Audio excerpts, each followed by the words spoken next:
क्या बोर्ड्स और नीट एक साथ कर पाना संभव है? Is it possible? Is it possible together? जवाब है हाँ।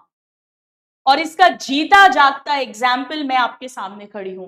जी हाँ स्टूडेंट्स, मैंने अपना नीट, पहले हम लोग AIPMT बोलते थे, all India pre medical test, अब उसे नीट कहते हैं, 12th क्लास के 7 जनरल कैटेगरी से क्वालिफाई किया था।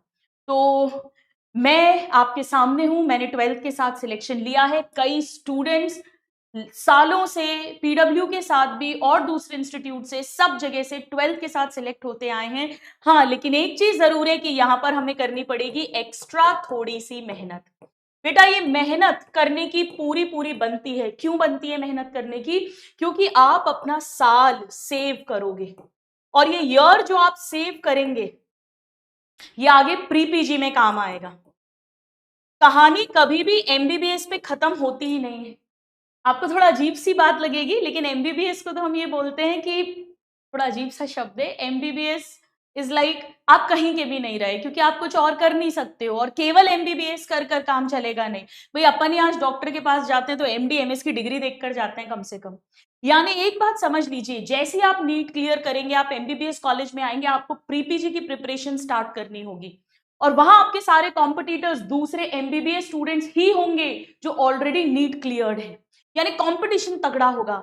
वहां पर हो सकता है कि आपका एज अ फ्रेशर सिलेक्शन ना हो, तो आप ये जो साल अपने बचाएंगे ये वहां पर बहुत काम आएंगे। मैंने अपना प्री PG भी फर्स्ट अटेम्प्ट में क्लियर किया था मेरे फाइनल प्रॉफ के साथ। वो भी हो सकता है, बट एक बात हम कर रहे हैं, तो एक्स्ट्रा मेहनत तो करनी पड़ेगी क्योंकि हम अपना साल बचाएंगे। दूसरा बेटा, सबसे ज्यादा चांस होता है एज अ फ्रेशर सिलेक्ट होने का। उसका रीजन क्या होता है? उसका एक बहुत बड़ा रीजन ये होता है कि इस समय प्रेशर कंपैरेटिवली कम होता है। अपने को लगता है हाँ ठीक है यार, नहीं हुआ तो एक साल ले लेंगे ड्रॉप। रिश्तेदारों का, घर वालों का बातें, कई लोगों के ताने, वो सब कुछ बहुत कम होते हैं। तो मेंटल प्रेशर कम होता है, साइकोलॉजिकल प्रेशर कम होता है, और इसीलिए आप थोड़ा सा ढंग से पढ़ेंगे तो आप सिलेक्ट हो जाएंगे।